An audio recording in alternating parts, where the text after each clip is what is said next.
Thank you for coming up. Thank you. Bryan's here.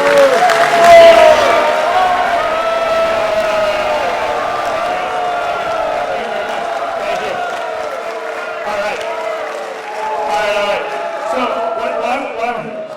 we got a little bit of flavor from everybody. That's good. That's exactly what the state of Wisconsin is all about. I want to start this right off on time, and I want to spend about 15 minutes kind of walking through some top-line issues, and then give an hour for questions in the room. I'm going to introduce Tim Bremmel. I'm going to introduce Tim Bremmel in a second, who's going to coordinate the hour-long Q&A session, and I'll come back before we begin and kind of give 15 minutes, just kind of an overview of where we're at on this country to get ourselves back on track. But if you're like me, you believe, if you're like me, all right, we're gonna get two ground rules. If you're like me, you believe that we live in the greatest country in the world.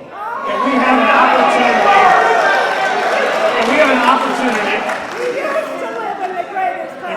opportunity to have conversations and discussions. All right. We got people on all sides. That's great. We're going to have this conversation today, but what we're going to do best is having one at a time if we can do it. So I think we live in the greatest country in the world, and so if you would join me to begin this program, I'd like to start with the Pledge of Allegiance. Our flag is to the left. You can join up and join me.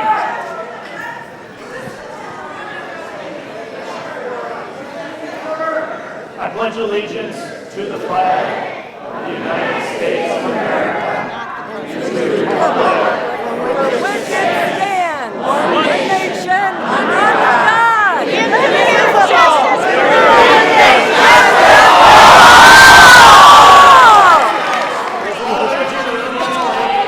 Pass it over to Tim Bremmel just to lay out the rules of the road when we get to the Q&A. Tim? Good evening, everybody. Thank you for attending. Thank you for being interested in the future of our country and expressing your views to the Congressman this evening. The evening as laid out will feature questions from you after a brief presentation from the Congressman. As you came into the building, you should have filled out a form that indicated your willingness and desire to speak this evening. And those will be brought up to me momentarily, and we'll be just selecting names at random. So we don't know who's going first, we don't know who's going second, but it's the fairest way to do it here. Nope. It's not. Well, good. Then we'll do it the unfair way. But either way, that's how we're doing it. We would ask you, when I call your name, I'm actually going to call two names at a time so we can keep things moving.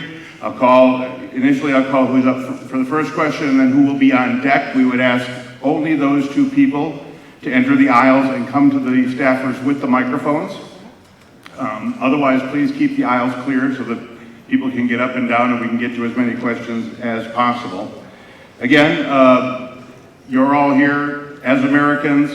Respect each other as Americans. We want a productive conversation, not a shouting match. The beautiful thing in this country is we can agree to disagree. And many of us will leave here not agreeing, but that's okay. used to be that way. So we will proceed with Congressman Steil's opening remarks, and we will get the questions ready to go and hopefully have a great evening of information here this evening. Thank you for being here.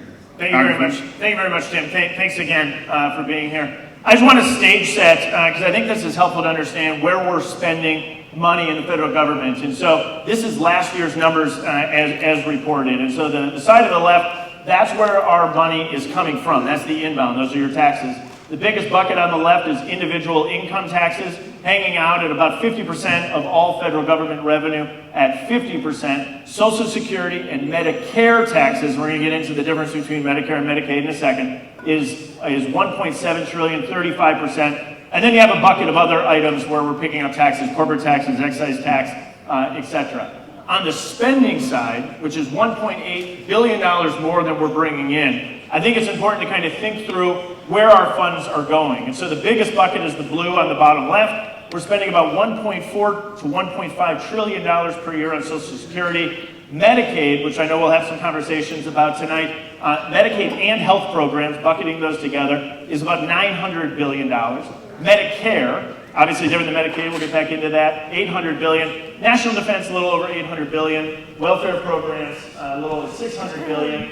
And then interest on the debt, which is a growing challenge that we face, is a little over $800 billion as well. I think that helps stage set when we think about the spending situation that we're in. We're bringing in about $1.8 trillion fewer than we are on the we're spending $1.8 trillion more than we are on the revenue side. So we'll come back to that probably time and again as people have thoughts and questions that play in. One of the things that I think we need to do as a federal government is really focus in on making things more affordable for families. So many families can't afford the things that they need. And what we have seen,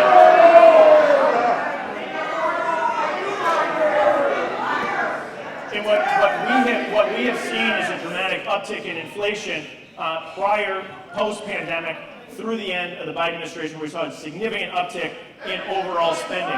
The way that we bring the inflationary environment down is, I think, three key things listed there. We need to have very pro-growth tax policies. That was part of the reforms that were just signed into law. We need to have energy policies that unleash American energy rather than restrict it. We're seeing some progress on that. If you filled up your car with gas recently, we've seen car prices coming down. And then we have to address the broader federal spending standpoint and the challenges that we've seen over the past number of years. Protecting Social Security. Could we have it quiet in the auditorium, please, so that people that do want to hear can hear? You all have questions in here that we'll get to after the presentation, please. Thank you. As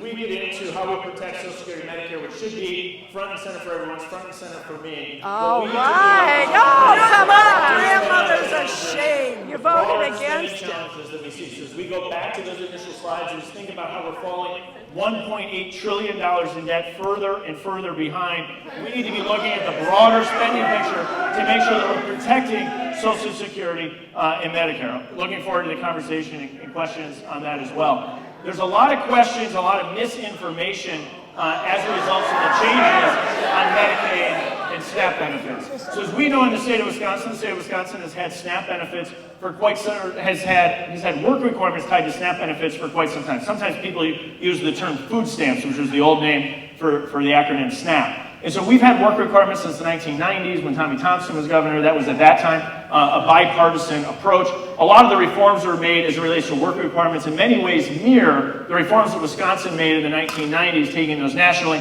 and then applying them to Medicaid. Medicaid program, which picks up very low-income individuals, but also in particular picks up children, picks up pregnant women and disabled adults. For those three categories, no changes in the legislation. That's where a lot of the misinformation that's out there is. So it's important to know that there's no changes there for you. That's why it's really important that we have this conversation, sir. So I know there's a lot of misinformation out, so we're trying to get some information out for you. As it relates to the work requirements, this is a program that Wisconsin will ultimately administer, and I'm of the belief that as Wisconsin has done a reasonably good job inside the SNAP program over the past 20 plus years, we have an opportunity to make those changes and reforms to help the demographic group of able-bodied, childless adults of working age as well.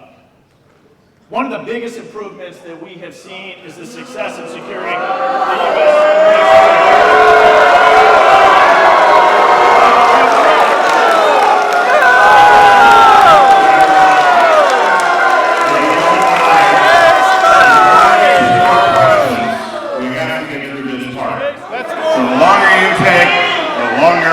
The fewer questions we'll have. So we got some people that are... All right, everybody, I know there's some people that got different views in the room. That's okay. We just keep it all between everybody here. I think that'll be good. And so I think, based on that plus, some people like the secure border like I do. Some people don't. That's fine. You can have your own opinion. But I think it's important to recognize the dramatic drop and decrease that we have seen in border apprehensions as shown by the federal government data. Making sure that we're protecting and supporting. There's some gentlemen that can't hear up in the front, so if we can just keep it down a little bit so people can hear, that's going to be helpful. And making sure that we're supporting, making sure that we're supporting.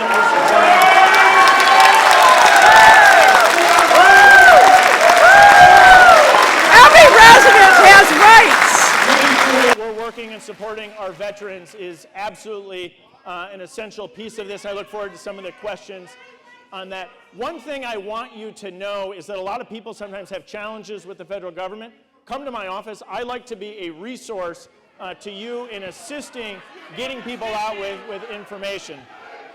We're always here. We got offices around the area. We've been very successful in this. We've helped well over 1,000 people in the past time. And so what I want you to know is that as you have challenges with the federal government, reach out, come to me. We're here to help you navigate through the red tape. And so with that, what I'd like to do is begin with our questions. We're going to pass it over to Tim. The more civil we are to each other, I know there's people with different views in here. We heard it on the applause and boo on the border security issue. We've heard it a couple times. We got people on all sides. It's great. That's what makes Wisconsin great.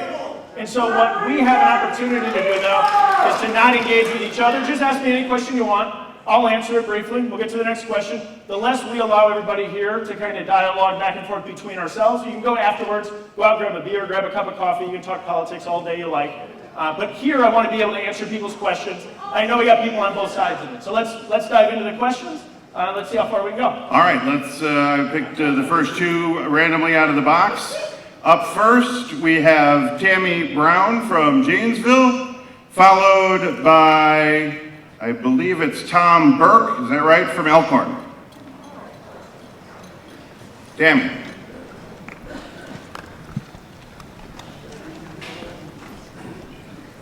Hi, Brian. Tammy Brown from Janesville, Wisconsin. I am a breast cancer survivor. Cuts to cancer research and prevention programs mean fewer clinical trials, fewer grants to discover new treatment options, and less access to life-saving early detection services. What will you do to ensure that proposed cuts by the administration to vital cancer research and prevention programs are rejected when Congress begins negotiating fiscal year 2026 funding? And how will you protect vital funding for cancer research and prevention programs in fiscal year 2026?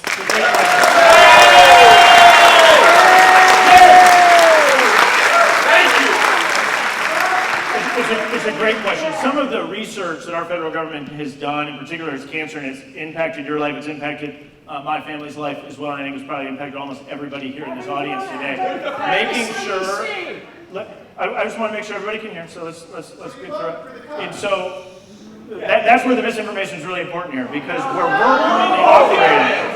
we're currently operating on is the previous fiscal year's cuts, and your question correctly identifies that. So the spending program that we're under right now was approved and signed into law by President Biden. We're engaged in the dialogue.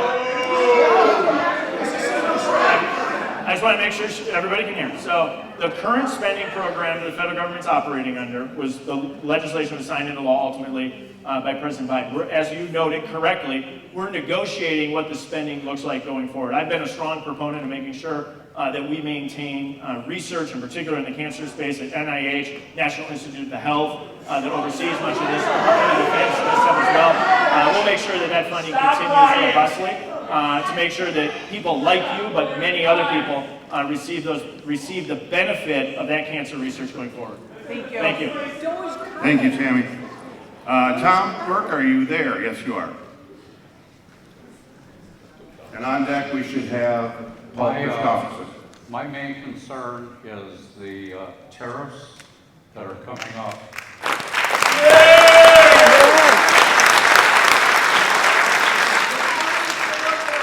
I was always under the impression that Congress was responsible for issuing the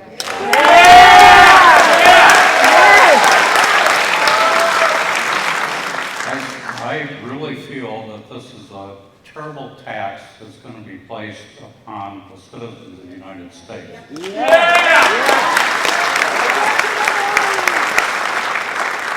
I would like to know what dire economic circumstances put Trump in a position of throwing tariffs on over 190 countries.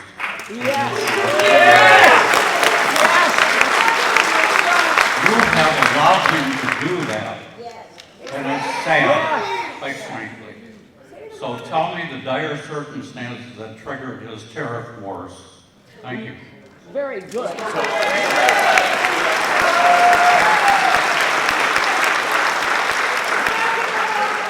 Tom, you got a veterans hat, so out of the gate, so I just want to say thank you for your service to our country. As we look at the broader tariff back and forth that's going on with the administration, this really, at its core, needs to be an opportunity to make sure that other countries are treating the United States fairly. The United States. I'm not looking. I want to be able to get through as many of your questions as we can in the time allotted. Ladies and gentlemen, we will never get questions if we can't keep the auditorium quiet.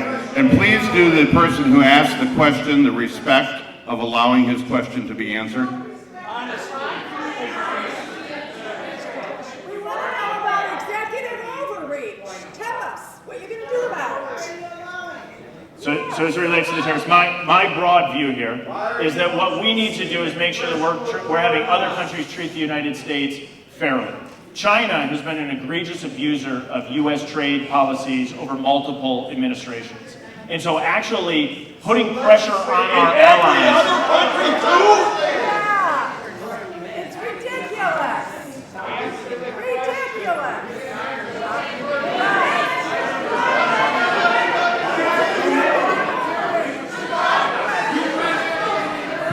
Get that? China is filling in where the United States is backing off. Yes.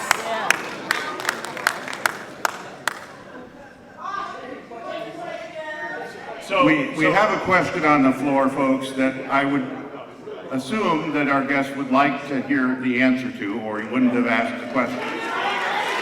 So how do we get other countries to treat the United States fairly? So our farmers can export, so our workers can export. And so what I am of the belief is that what we need to do is work with our allies, put trade agreements in place. We've seen great success with this so far, and then ultimately work collectively with our allies to address the real culprit, which is China, which will be to the benefit of American workers and American farmers. So I think we're making progress in this regard, and I think we have room to grow. Let me ask the gentleman who asked the question. Do you feel that was adequately answered? Yes. I didn't ask anybody else. I asked the gentleman who asked the question. Let's be kind to this gentleman, please. The answer is no, you haven't answered. Give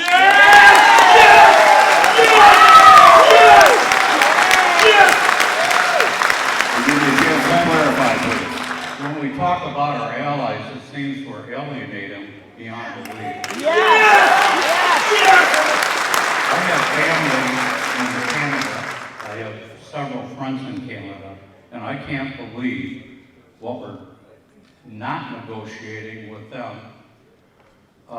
But please explain to me what the dire emergency was that existed. And until I get that answer, I am going to be totally opposed to these tariffs. Period. So, Bryan, so Congressman, we have a more pointed question, I guess, which is we went along for 4 years of Trump, who did a little trade policy in his first 4 years. Then we went to Biden. Who was relatively quiet, not a lot of action on that front. And all of a sudden, I think what this gentleman is saying, all of a sudden, on April 1st, Trump says, boom, tariffs on everybody, and it's freaking us out. And we want to know what the answer to that is. It's a good question, right? Because you'd say, I think part of this is what gives Trump the authority to put in place the tax. So the authority that he's operating under is as it relates to the imbalance of trade. He made that clearly. There's a court case that's going on right now where there'll be more clarity provided on this. But that's the authority that he's operating under. All right. Next question. We'll get to as many of your questions as we can, but we can't have them shouted from the floor, or I'm not sure it's possible to devolve into more chaos. But we'll keep some order here. Paul Christopherson, thank you for signing in. You are next. Can I hold it? Okay. And on deck would be Gene Henderson.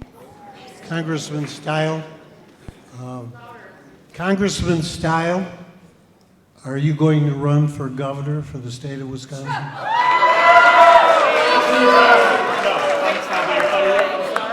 it's hard to hear. I said no. I'm going to be running for re-election to the House. Could I make a statement? This is a listening session, and I came here with the understanding that maybe you could listen to me just for a question, just for a statement.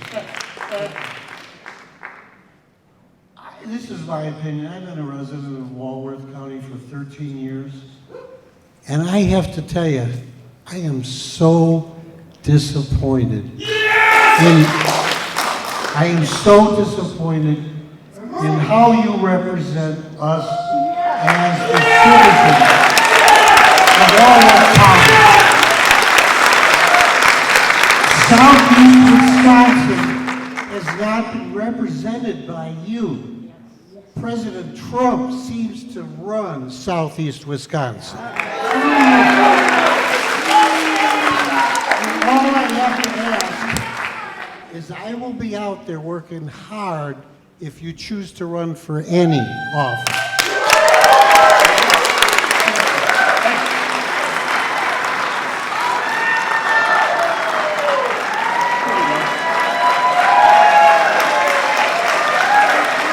Well, there is an election coming.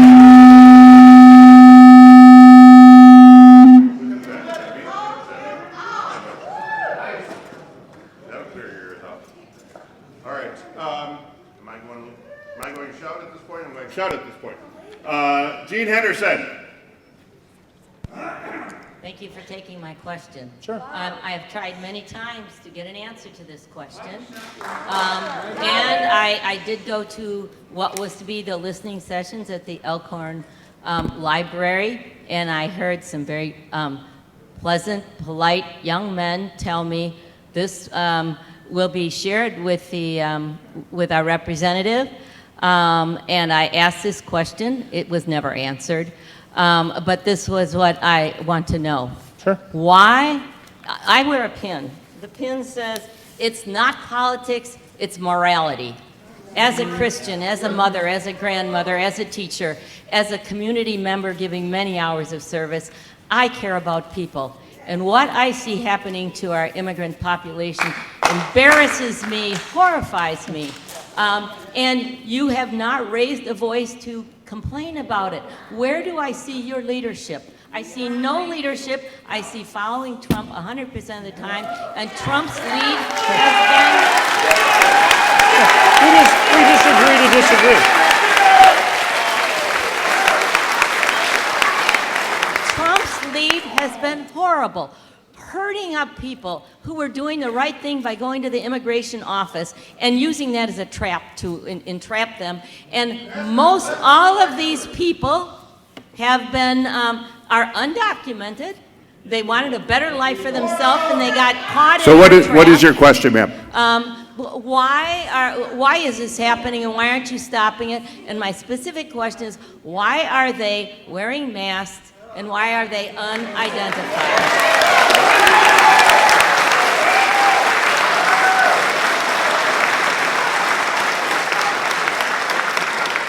We'll probably agree to disagree on some of my answer here. But what I view is the moral hazard created by the Biden administration by allowing the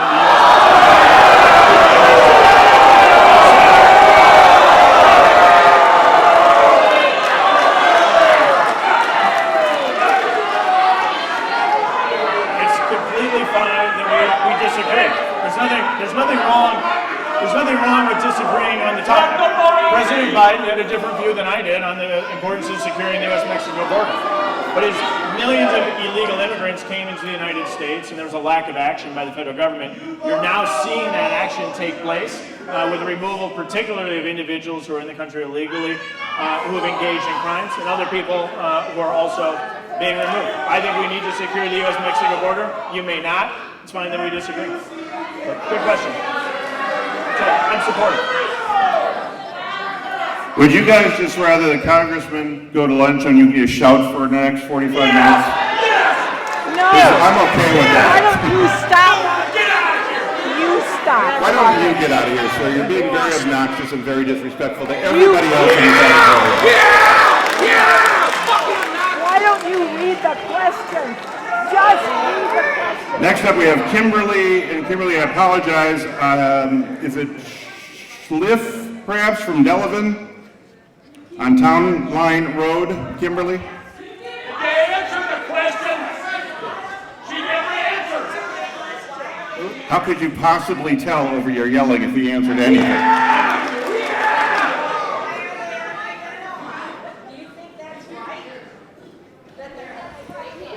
Do you think it's right that they don't, that they Okay, I know the congressman tried to answer this question, and in the fervor that was here, it didn't happen. We'll try one more time to get you the answer if everyone will listen to the answer. Like it or you don't have to like it. Let's engage in a little bit more of a productive dialogue. Go ahead. Do you think it's right that unmasked people can masked people, unidentified, can swoop in to people who are undocumented but not necessarily illegal? In fact, statistics show again and again the people being deported and are now sent God knows where. You've kind of asked a yes or no question without lecturing But your I wanna- congressman. Right along on the masking of ICE agents. Do you think We this just is disagree. right? I think our federal agents should be enforcing the law. We just disagree on the point. It's okay. Would you I like to disagree. Are you okay with the ICE agents currently being masked, or would you rather see them I mean, unmasked? the challenge that the men and women of law enforcement are facing in this scenario is aggressive doxing and other challenges. And so we would all be better served if we had a much more civil dialogue and civil discourse. It's one of the challenges we're facing in the room tonight. But what I believe is our federal law enforcement officers need to be empowered to enforce the law. And so I'm supportive of our federal law enforcement officers. We just disagree. All right. Kimberly, if you would take the microphone, and ladies and gentlemen, if you do the respect of listening to Kimberly's question, thank you. I don't have so much as a question. Yeah. I think her mic may be out. Microphone to her mouth so she can be heard. Shout into that mic, Kimberly. I don't think This is your first rodeo? you're the right fit for us anymore.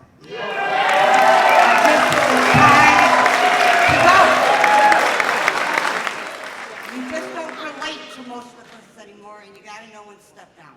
Yes. I think it's time.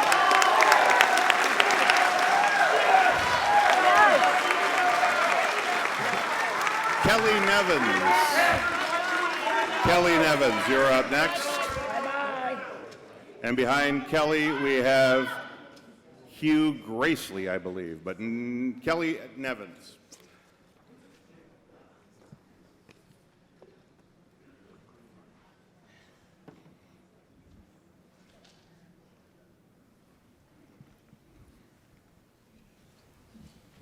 Hello, can you hear me?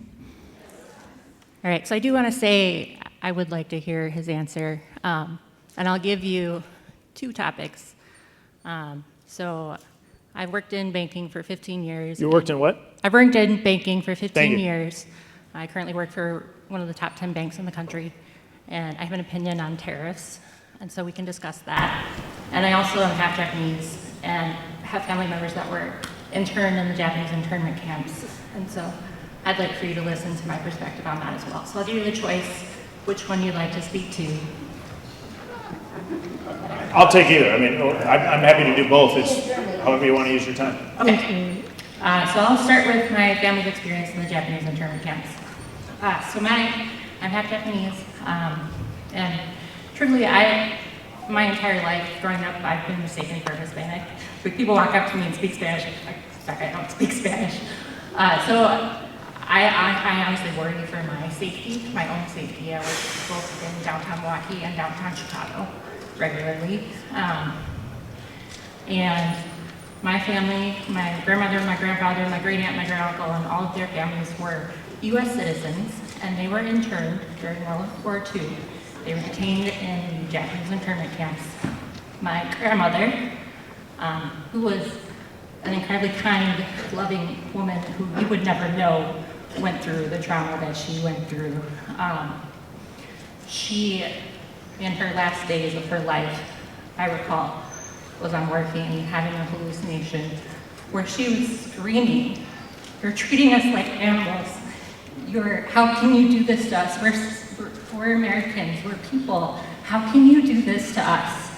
And she was reliving her experience, being taken from her home and only being able to take the things that she could carry.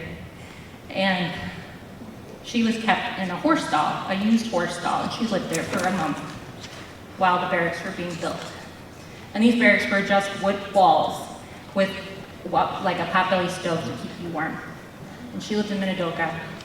My aunt, and to compare this to current events, the Alien Enemies Act that was used to deport the people to El Salvador was also used prior to the Japanese internment camps. And then President Trump said, "Homegrowns are next," when he was speaking to the El Salvadoran president. And he used that act just before that act was enacted just before the executive order to detain anybody who was at least 1/16 Japanese, which would include my own children who are blonde-haired, blue-eyed. And he's also trying to get rid of birthright citizenship. And again, it worries me, having known my family's history of being detained and having everything taken from them. My grandfather was a farmer who was put in the internment camps, and his farm was taken by the government for failure to pay back taxes because on this questionnaire, he put that he would not rescind his ties to Japan, even though he had never even been to Japan. He was born here. And Can I ask you to formulate your question just so we have time for other people? I appreciate the background that you're giving us. My worry is that we are repeating history here. Very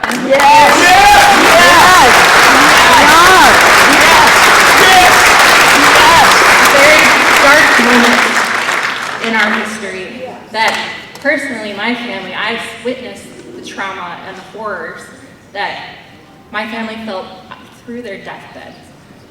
And I don't want anybody, immigrant or not, if they're not a criminal, being here illegally is a misdemeanor offense. Crossing our border illegally is a misdemeanor offense. Yes. Yes.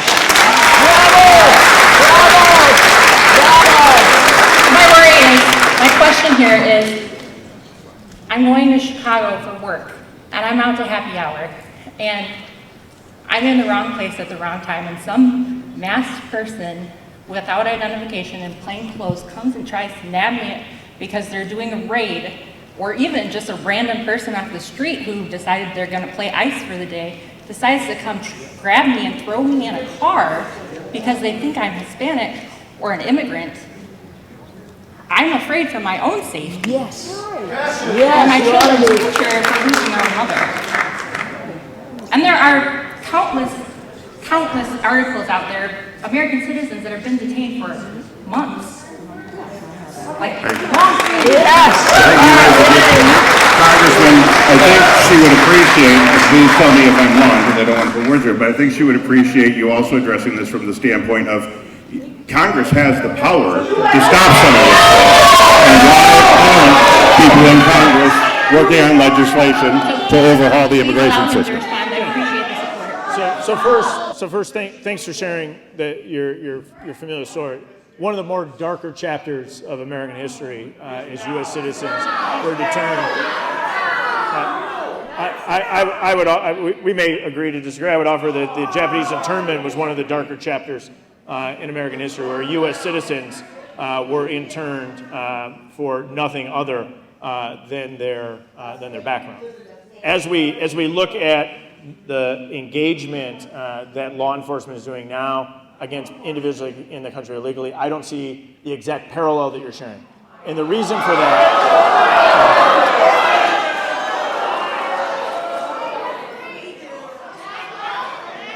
let me just answer the question for the woman. And the importance here is making sure that we're enforcing U.S. laws. And so we may disagree about the severity of whether or not it's a misdemeanor to cross the border. To me, we should be enforcing our immigration laws. And so no individuals, no U.S. citizen should be removed. That's 100% correct. You reference whether or not an individual, you reference whether or not an individual could impersonate a law enforcement officer. No individual should impersonate a law enforcement officer across the board, right? And so what we need, what I am supportive of, though, is enforcing our immigration laws. And we may just disagree in that in the room. So. But appreciate the question. All right. We can only really give one question per person, just to spread the opportunity to people. We'd like to keep it to one question per person. Thank you very much. Next up, we have it's Hugh, and is it Gracely? Hugh. Yeah, thank you very much. Brian, thank you very much for the opportunity. Earlier today, you brought up the issue of Medicaid. Yeah. There's 70 million people in America on Medicaid. Everybody in this room knows someone on Medicaid. Sure. My question is, with 70 million people on Medicaid, why do you and some of your colleagues allow others of your colleagues to insult those people by suggesting that the majority of them are sitting at home in the evening and during the day playing video games? 67% of the people on Medicaid have jobs. 29% are either disabled, they're taking care of elderly at home, or they're in school. About 2%, according to your own figures, may be able to engage in productive work and are looking for work, the majority. So my question is very simple. What is your plan to cause the relatively small number of your colleagues who lie to the American public and malign the dignity of the 70 million people on Medicaid by suggesting that they are lazy game players? I'd like to know your plan.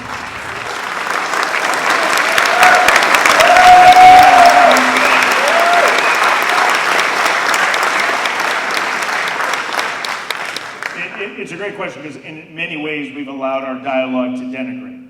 And so, so every individual is entitled to their right to free speech. We can see it in this room. Not lost on me. I don't control the speech of the 434 other members of the United States House of Representatives or the 100 United States Senators. I control my speech. And I would not engage in denigrating. Let the gentleman have a chance to dialogue here. That I would not engage in denigrating individuals that are on welfare programs. I'm not going to restrict other individuals' right to free speech, but I do share my opinion regularly. I'll let you follow up. Yeah, that's fine.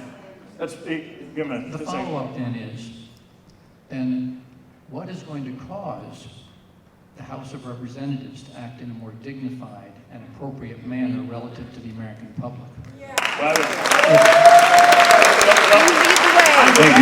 don't like, this is actually, it's a great dialogue point, because I don't love where a lot of our rhetoric and dialogue is.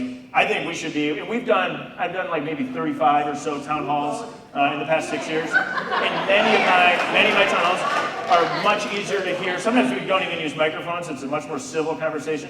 Tonight, unfortunately, has gotten a little more hostile. But the dialogue that we're seeing tonight is representative of the frustrations that exist in Washington, D.C. And there's people cheering on both sides. When we said border security, some people cheered, some people booed. It's okay to have differences of opinions, but this civil discourse that is a cornerstone of our democracy is challenged right now. It's challenged across the board. That's indicated by his inability to answer your question. Brian, this will be my last point on this issue. Sir, we have to keep you to one question, please, just to allow This will be my very last point. Turned off his microphone. Let him just finish. That's the way the court Let him say his last thing. Just turn his mic. Just let him say his last thing. No, just go ahead. Just let's say your last thing. I don't want to cut you off. We want to get through as many as we can. It's just like this. I would just be interested in how you as an individual react when your colleagues do that, because I've never heard you object to them in public.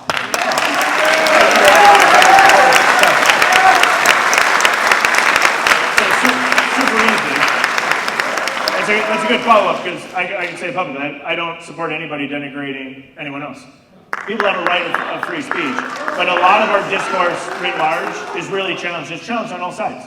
And so I think we have a real opportunity to improve our discourse, and a little bit, I'd say the overwhelming majority of people here want to learn and understand my perspective, want to hear the questions. And then there's a small group of people that are challenging and are booing and yelling at each other. The same occurs in Washington. I share the frustration. All right. Deborah, I believe it's Stahl or Shaw from Racine. Deborah, are you here? Great, Deborah. And then on deck we will have Chris O'Brien from Kenosha.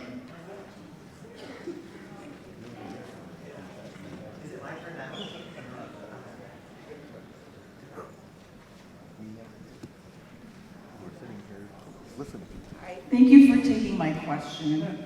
My question is, we heard a lot of blame to the Biden administration about lack of rules for the immigration issue, but we have never, ever had a concentration camp in Florida. Could you address how we got to that point? Yes!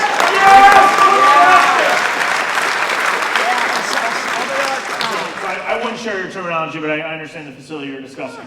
And so what occurred was during the Biden administration was a massive influx of illegal immigrants into the United States. The woman deserves the right to be heard and have the conversation. So it's not that everybody needs to agree or disagree with the answer.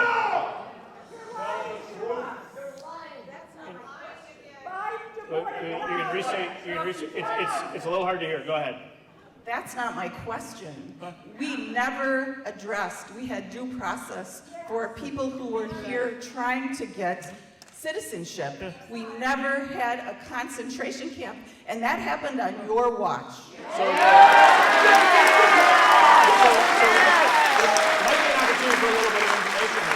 a lot of the detainment facilities were built through multiple administrations. The Biden administration, the Obama administration. Dodge County is one of the facilities in the state that does ICE detainers.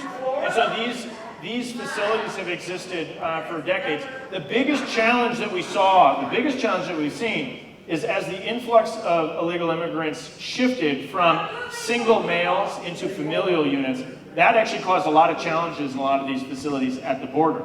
As the border numbers have come down, as we showed earlier in the slide, we've seen dramatic improvement in the number of illegal crossings at the U.S.-Mexico border. What we have seen now is additional people who have engaged and have been picked up here in the country illegally, who are in process of deportation, following due process under the law of the United States, that those individuals are being removed. They're going to be in facilities prior to removal.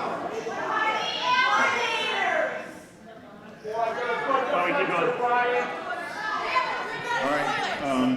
Let me just follow up for her, Brian, in the case of we're building more detention centers. Could you explain?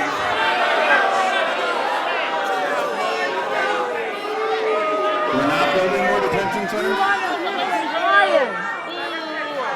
Bryan We're building Steil. more detention centers now than ever before. And the question is, I think for a lot of people, why did we feel the need to do that and corral these individuals that before we didn't feel the need to corral? We're processing a lot more deportations now than we were prior. Also, the number of people in the country illegally is much greater following the Biden administration. And so the process of removal is faster. The other is the shift in the demographic of individuals who are coming across the border during the Biden administration. So got a little loud. It's true. And so what we saw was a traditionally, in particular at the U.S.-Mexico border, I've been there and spent time there under both administrations.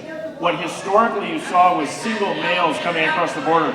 So when detentions would occur, you can obviously have single men in a single facility. Once you started seeing a large influx of familial units, the physical facilities weren't properly designed for familial units as they were coming in.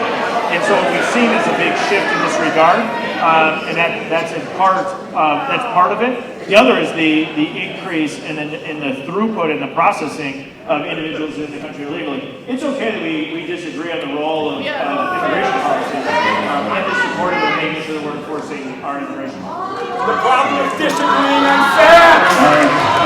Chris O'Brien, who's been waiting, Chris, and Colin Gentz is up after Chris. Thank you so much.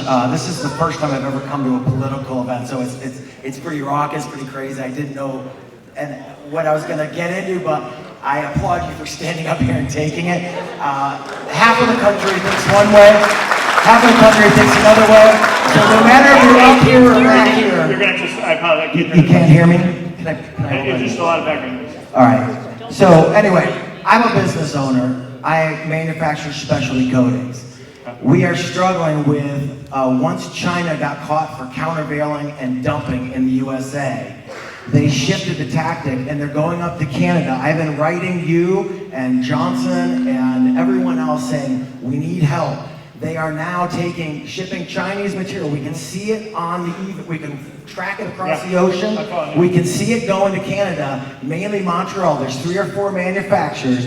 They are selling it into the USA, claiming country of origin is Canada, when we know it's not Canada. Canada cannot make badge. There's only one manufacturer left in the United States that makes epichlorohydrin, that's Olin, and these guys are lying. And it's either lying and putting the country of origin as Canada, which is a lie, or it's mob activity. They are selling epoxy for $25 a gallon. I can't make it for $25.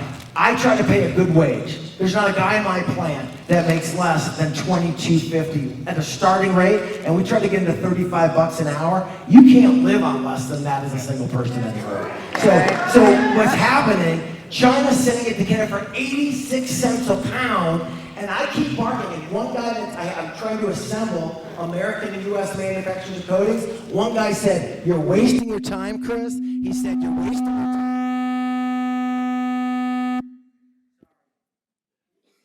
Your time because everyone's bought and paid for at the border. So we really need your help. It's killing our businesses. Yeah, so great question. You got 2 things there. One, I want to, before you leave, make sure I get your information because I want to follow the USTR on your behalf. But 2, let me, what you bring up is a really good point because countries are evading U.S. Trade laws and in particular, the biggest culprit is the one you named. It's China, which is where we started some of the trade conversation. And working with our allies, in this case Canada, to make sure that we're addressing abuses of trade from China is going to be absolutely essential. And so countries are doing this and moving it into Vietnam. In this case, it sounds like in your situation, they're moving it in to Canada. And so holding countries accountable for their trade practices is essential. For multiple administrations, the United States looked the other way because they viewed it as a benefit to get low-cost goods into the United States. So it's to the detriment of U.S. manufacturers and employees that work with you at your facility. And so what I'm of the belief is leveraging the trade policies, strike deals with our allies, then work with our allies to hold other countries accountable. And the biggest culprit is the one you identified, which is China. And the collective work with our allies to address the abuses of China is going to be essential. But as it relates to your specific issue, I want to get your contact because I'd love to reach out to the U.S. Trade Representative on your behalf, which we'll do offline. But I appreciate it because it's a huge issue. Thank you.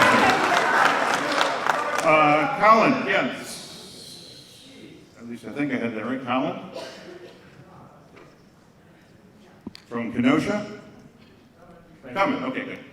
Maybe throw somebody on deck. Who's on deck? On deck would be Julie Richardson from Janesville.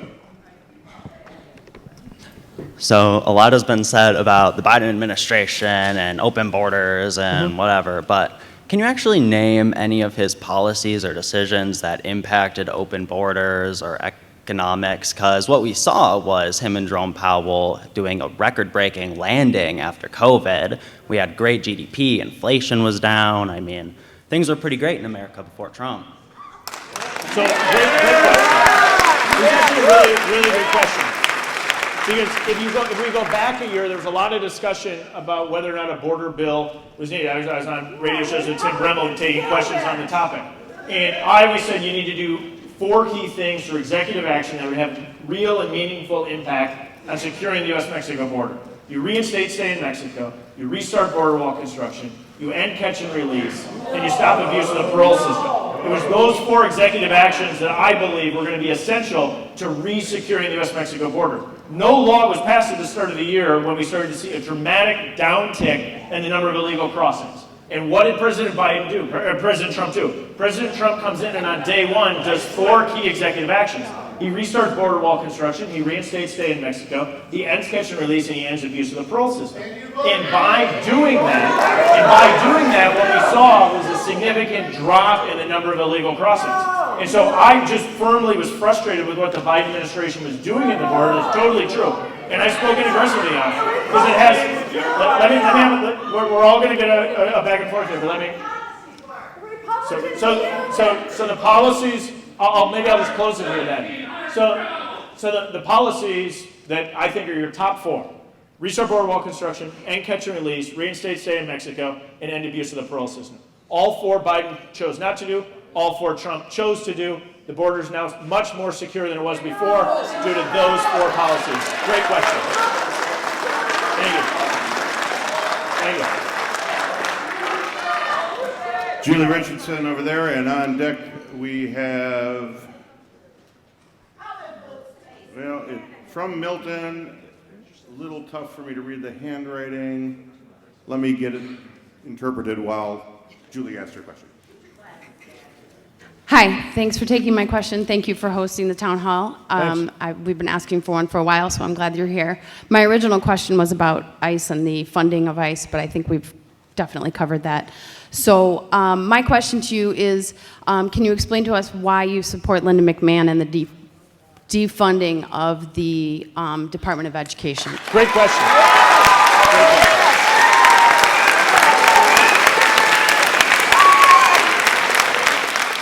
So again, going back, there was a question earlier as it related to cancer research, so a little bit is going to be the same answer, but let me dive a little bit deeper on the Department of Education. We're currently going through the process of analyzing what the spending will be for the upcoming fiscal year. So the current fiscal year that we're operating in right now, today, again, is the spending levels that were set during the Biden administration with Republicans in the House. And so going forward, though, is your question on some of these proposals. I'm of the view that education is best resolved at the local level. And so what we've allowed to occur,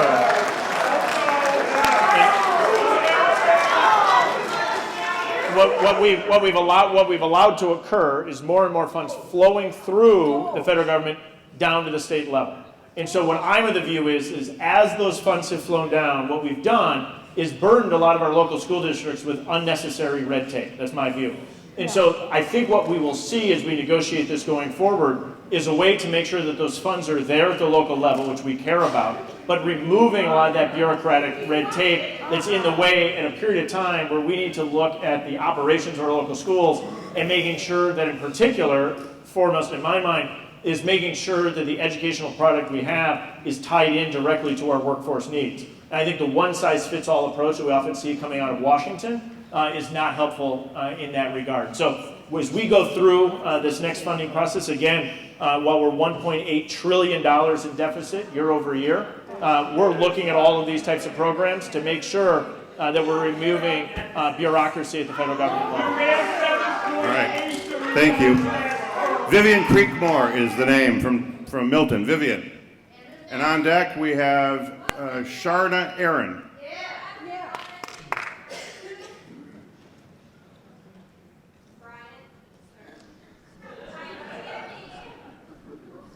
Go ahead. I'm Vivian Creekmore from Milton. I actually live right outside your hometown. I used to see your predecessor around town a lot. I have never seen you anywhere in Rock County. And I want to confirm that you are correct. I'm not here to listen to you, and many of us aren't, because we know what you're going to say ahead of time. I would also I'd like to remind you that you're a pretty rich boy who has never missed a meal, always had a nice place to live, had great jobs, made a lot of money, and I can't relate to that. You know, that's not a part of my life. You talked a lot and said not very much. Alcatraz as a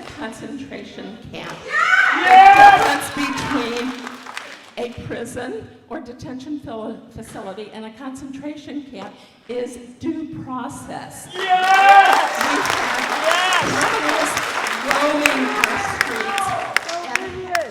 And large numbers, large percentages of the people that they pick up and detain are mistaken identities, have committed no crimes, or are here legally. They are sent to those camps without ever having the ability. That's my question. Why do you support that? And then more specifically, the cost of it. Alligator Alcatraz will cost $450 million annually. Do you own any stock in the contractor companies?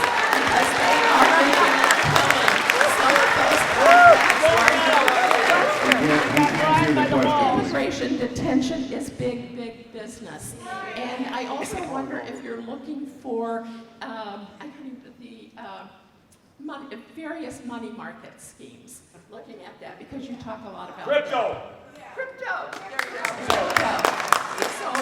So the question I will specifically, give you Vivian, one is... piece of advice, because I've spent a lot of time working with people and facilitating groups and communication. You would be well served to not blame another thing on Joe Biden.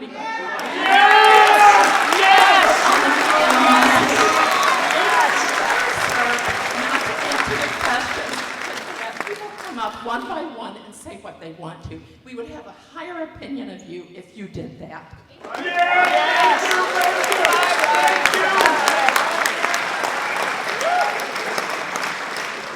All right, Sharna, is it? Sharna Aaron?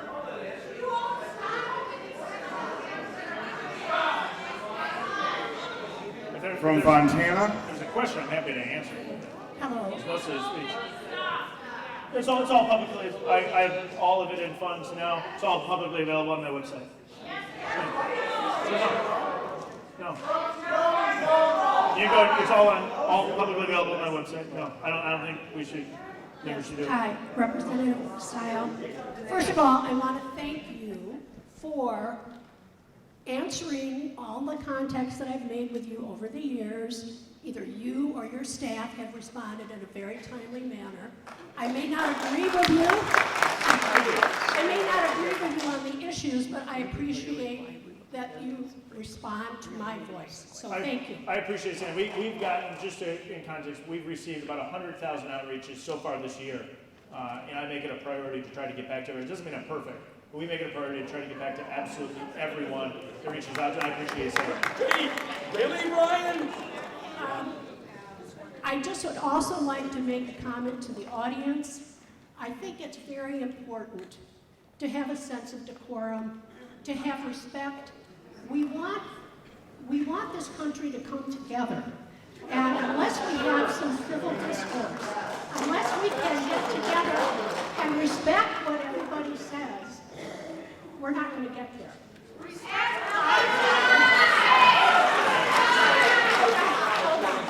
Hold on. I have serious concerns about a lot of the issues that have been brought up today. I have concerns about dismantling the Department of Education. I have concerns about how our migrants and immigrants are being treated. I have concern about the rule of law and the civil rights that are being impacted by this administration. And some of the questions, I prepared questions today. I have 8 questions. Some of them have been answered, and I'll be glad to share these with you at the end. But the one thing that I would like to talk about, which I think most of us can agree upon, is our environment.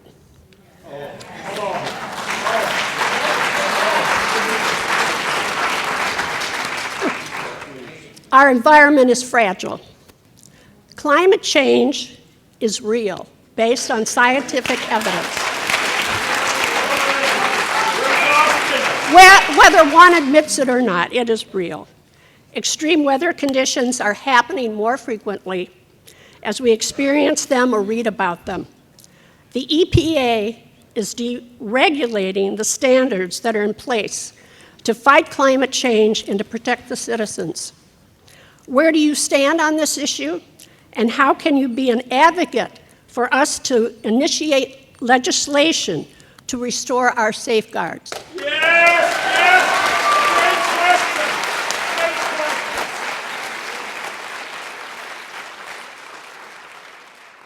First off, I appreciate the structure of your question. It's okay that we can disagree, but we can do so productively.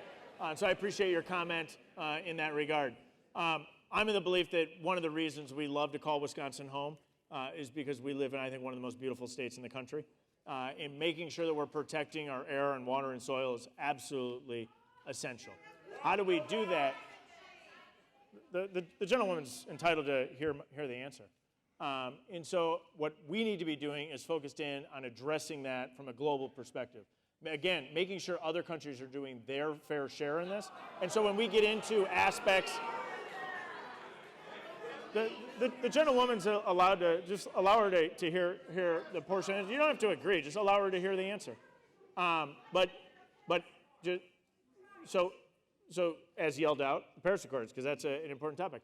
I don't think the Paris Accords properly held countries like China and India properly accountable for what's going on. And so what I think we need to do is make sure that we're not punishing U.S. employees of businesses that are engaged in economic activity here in southeast Wisconsin, which is heavily manufacturing based, and we're actually holding countries like China and India accountable. Then you have other aspects of this where you would walk outside today and you have one of the most unhealthy air quality conditions that we've seen. That's coming down from Canada. Yep. And so making sure the gentleman's allowed to hear, allow her to hear the answer. You don't have to agree with the answer, but allow her to hear the answer. That was the point of the question. Open your heart. So as we look at the air quality right now, we know it's in large part due to Canadian wildfires. And so this is a broader conversation than punishing U.S. employers to the detriment of U.S. workers. And we need to have a global perspective of holding other countries accountable. Thanks for the question, and sorry it's a little hard to hear. Let me follow up on her behalf for just one moment. So in the last little bit, the president has announced a lot of executive orders to roll back climate protections that the Biden administration had in place. Yeah. We're rolling back EPA standards on automobiles. We're rolling back all that kind of stuff. Yeah. Where do you stand on the rollbacks versus the progress that were made? I think is a lot of people would like to know.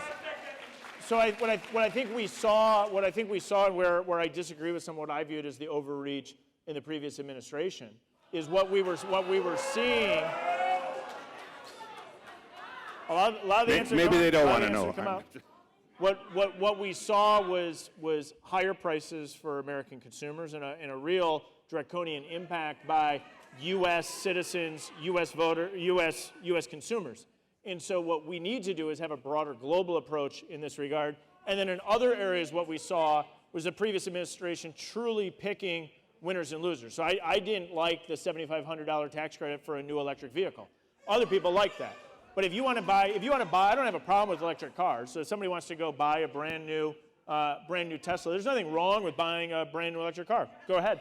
I just don't think that we should be using your hardworking taxpayer dollars to subsidize someone's choice. It's a broader philosophical disagreement. Thank you. All right, we have Karen Fulbright Anderson up next, and behind her we have Barbara Isaacson.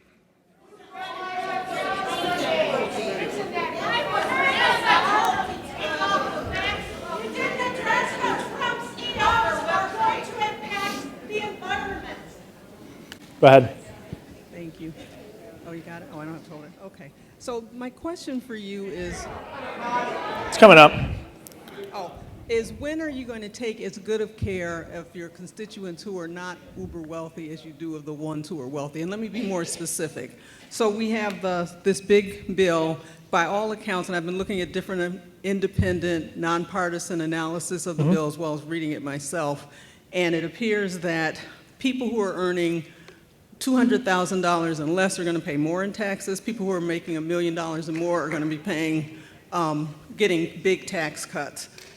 You know, the policies around Medicare, there are going to be poor people who are deserving of Medicare are going to be kicked off of Medicare because of some of these provisions that are going. That's going to happen. Those are some of the analyses. But there is no discussion about the health care executives who have been fraudulently taking money from Medicare. Why is there no discussion about that?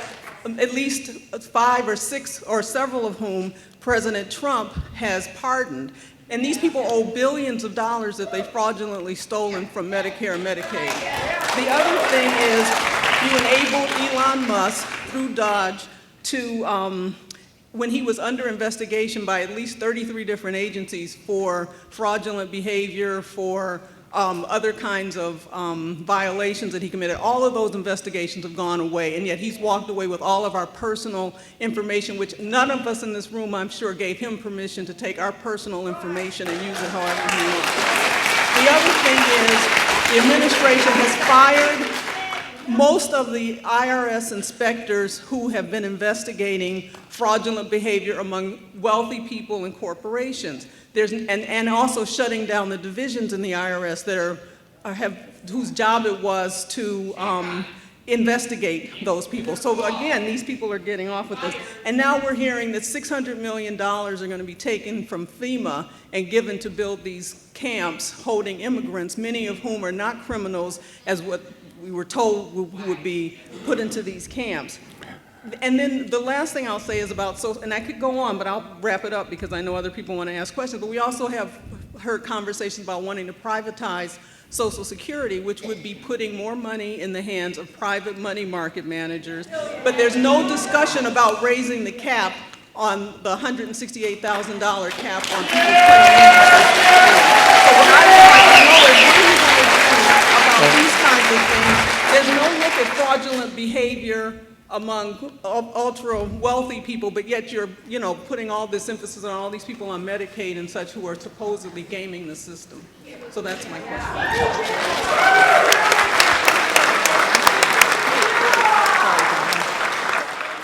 Is it safe to summarize your question more? Zip it, not you, not you. What are we doing to support the have-nots? Because it seems like there's enough support for the haves. The people that need these programs are not reserve seats. Sure, but we didn't come to you I'm here. trying to generalize it so he doesn't have to give you a half-hour answer. Yeah, so in part, I would disagree with the way you framed it.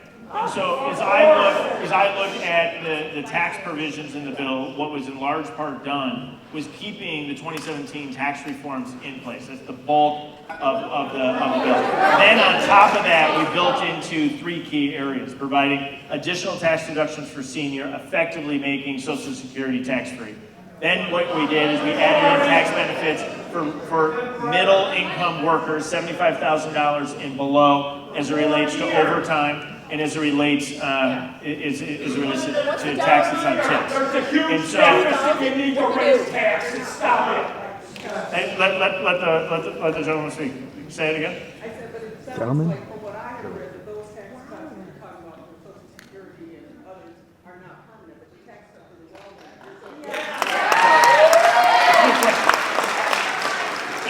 So in there are sunset provisions on some of these, not on others, 100%. So the 2017 tax cuts were made permanent. So the 2017 reforms were made permanent. We built on top of that additional tax cuts focused in on hardworking families that we will have an opportunity to continue to move forward down the road so that those taxes don't rise.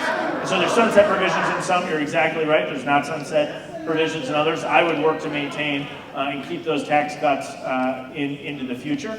And it's something that Congress is going to be working on going forward. Any given Congress could pass a tax law one way or the other. So while they're permanent, saying, here is the steady state if no further action is taken. And so we took the 2017 tax bill and overall made those reforms permanent. And then we added on to that additional tax savings. When are you going to balance the budget? And build onto that additional tax reforms for hardworking families. And so it's going to be something that we'll continue on in this conversation. I think it'll actually be quite beneficial to a lot of hardworking families in the U.S. The other data point that I would give to that is to go back and to look at some of the empirical data off of those 2017 tax reforms. Those 2017 reforms, what we really saw going into the pandemic was real wages rising, and in particular for lower income workers. And the reason for that is we had a lot of people in those groups that actually had the biggest room for growth. And so we saw real wages rising faster than the whole for women, blacks, Hispanics, Asians, veterans. And that is positive. That is the reforms that are made permanent. How do any of you sleep at night? No, I'm saying going into the pandemic, we saw that. So prior to that, I would agree. Luxury sheets. Yeah, exactly. But going into the pandemic, we did see that economic growth and real wages rising. So we came back out of the pandemic. Part of the reason that we were able to continue on was the reforms that were in place from 2017. That's the bulk of what's made permanent, and then which is the steady state, and then we built on that for hardworking families. So I just disagree on your analysis, but I appreciate the question. Thank you for the question. Right. Okay, we're coming up on the home stretch before we got to be out of the school, but let's keep going. All right, is it Barbara? Hello. I have lived in Wisconsin all my life. I've received your newsletter. As you can see, people have many concerns about what's happening in Congress. Zip codes not being a major concern. I see all of these things, and I'm wondering, we elected you, not your predecessor, not previous administrations. We elected you, and I would like to have 2 examples where you have voted on an issue representing Wisconsin and against the majority rule of the Republicans, where you stood up and did not just vote, I'm a Republican, yes. I want to know 2 examples where you voted your ethics. And I also want to say I have written to you several times and I have never gotten a response. Yes! Yes! Yes, Bryan! Yes, Bryan! So thanks for the question. Like I said, we're not perfect. I try to get back to everybody. We've done about 100,000, so I want to make sure I get your name and number. We'll track down why you might have not heard something. I work on big things and little things at the same time. And so the reference on the zip codes, that's a big deal to some people. That does not have the transformational change. That's not the big stuff. It doesn't get news. And so sometimes I use my newsletter to try to provide information to people about things other than just what is in news of the day. That's a big deal in some communities in our district, maybe not yours. But then if you said, then to your point, right, give an example, I go back and look at a sanctions vote against Russian oligarchs, where I voted against the... What about American oligarchs? You're tough. You're tough. There are a number of times where I don't always line up. There's For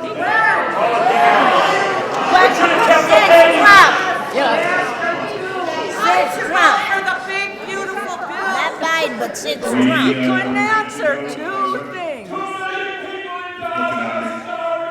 What do you have to say about that, Bryan Steil? I have to say, shut up. 2 million people! Whoa.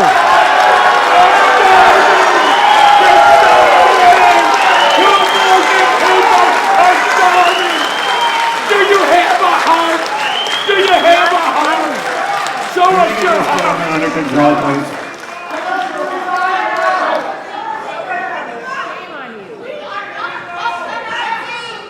Do we want another question? Yeah, let's do another. I know we're coming up on time. Peter Gilbert from Racine. Peter.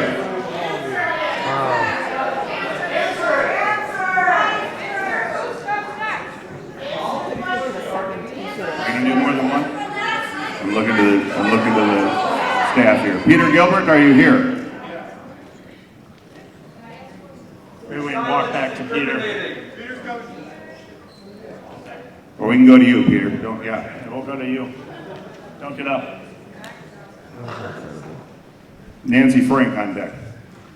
Yeah, I came all the way from the scene. I moved in April, and I want to thank you for doing all you're doing. There's a lot That would of be life good. going on. Doing all you're doing. And I know what's going on. And I wanted to ask you, going back to the EPA, I had such a bad time with the Wisconsin Department of Transportation with this ridiculous emissions testing. They said it was secret, custody garage, and they sent me an estimate of $7,800 to fix the catalytic reverse and a tailpipe. And I contacted the members of the state senate about counting the bill, because many people can't afford these repairs. I got it done privately, and I went to the FBI in St. Francis, and they said, why are you here? Because I'm reporting extortion and racketeering. And I showed them the receipt, and they said, who's doing Let the this? gentleman finish his question. I said, it's the Wisconsin Department of Transportation. Then I took the initiative and called the EPA in Chicago. Even the EPA said they were going overboard. So I hope Lee Zeldin gets rid of this stupid test.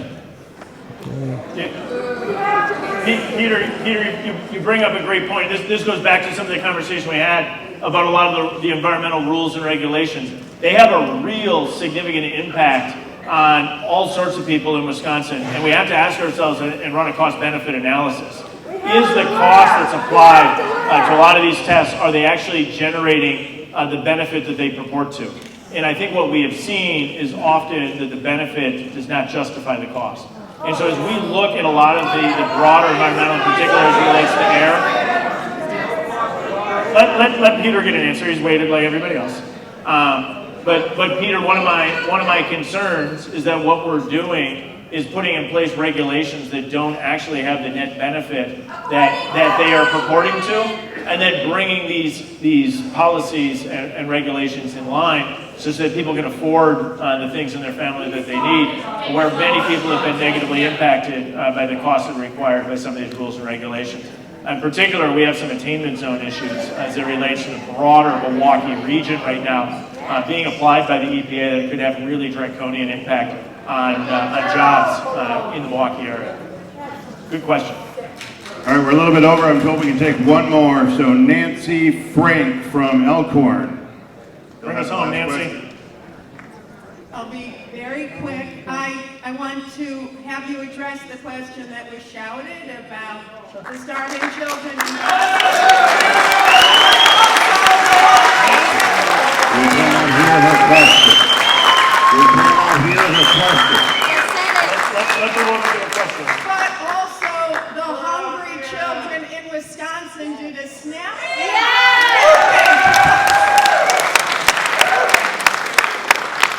So there's two questions there. I can do them both, and I'll do them in reverse order for you, so I'll work backwards. So the SNAP benefits, where there's a lot of inaccurate information as to what happened. What we did as it relates to SNAP, which is Supplemental Assistance Program, some people call it food stamps. What we did in that program was applied more or less work requirements that almost mirror the work requirements that are already in place in the state of Wisconsin. And again, that's for able-bodied adults that don't have young children. So Wisconsin put in place work requirements in the welfare program in the 1990s. The federal government's work requirements that are now applied are actually reasonably similar to what is currently in existence in Wisconsin. Other states run their programs very poorly. Wisconsin has an error rate, for example, of a little less than 5%, meaning if you're giving out these benefits, an individual may receive the wrong amount of money on their card. Wisconsin, that error rate is less than 5%. Other states are 10% or above. And so what we're really going to see if we implement this correctly in other states around the country is actually many other states coming to the Wisconsin standard. So you're not going to see the reduction in some of the fear-mongering that's been out there as it relates to the state of Wisconsin. I think what you're actually going to see is the program strengthened for those that it was designed for. Your second question, which was your first question.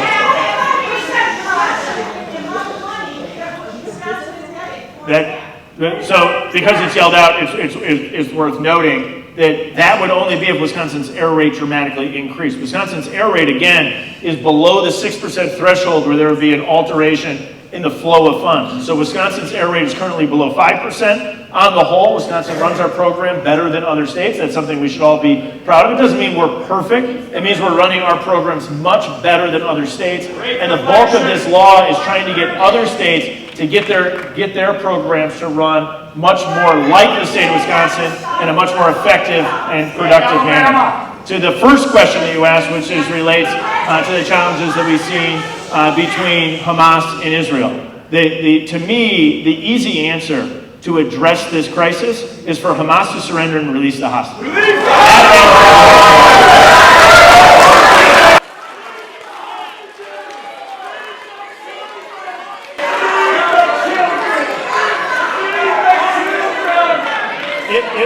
Israel was unfairly, unjustly attacked. Their civilians were killed and kidnapped by Hamas terrorists. Israel. Again, can we please let her hear her answer? Israel has a right to defend itself. Please let her hear her answer. I never knew that Ukraine. The gentlewoman has a right to hear the answer. It's genocide. You believe in genocide? Genocide. Now. Resign now. Help us all. Do something about it. We may disagree with this. That's fine. Resign! Resign! Resign! Resign! Shut up! Who is resign? Thank you, ladies and gentlemen, for coming tonight. So we're going to close it off here because there's no point in continuing. Well, let me leave it like this. I just, as it relates to your question, I'm of the view that Israel has a right to defend itself, and the easy and simplest way to end this horrific war is for Hamas to surrender and release their hostages. I appreciate everybody coming out tonight. Doesn't mean that everyone fully agrees with me. I know there's a lot of people who agree with me. I thank you down here. Genocide! As well.